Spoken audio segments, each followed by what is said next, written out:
Une éclaircie dans le conflit à Gaza. Le ministère qatari des Affaires étrangères a annoncé aujourd'hui la conclusion d'un accord de trêve humanitaire entre Israël et le Hamas dans la bande de Gaza pour une durée de 4 jours. Un accord fruit des efforts de médiation menés par le Qatar, les États-Unis et l'Égypte. Il prévoit la libération de 50 otages détenus par le Hamas en échange de la libération d'environ 150 prisonniers palestiniens retenus en Israël. La libération des otages se fera par étapes.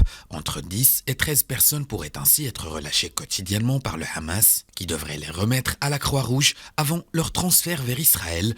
La Croix-Rouge pourra aussi rendre visite aux otages non libérés et leur fournir des médicaments.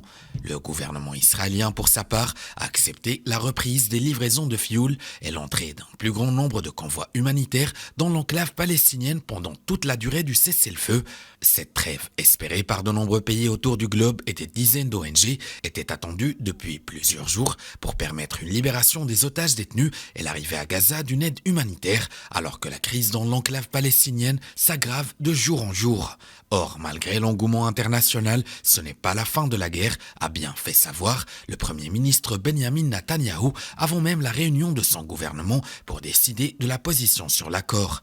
Les opérations reprendront à pleine force, a complété le ministre de la Défense. L'objectif demeure le même, l'anéantissement du Hamas palestinien.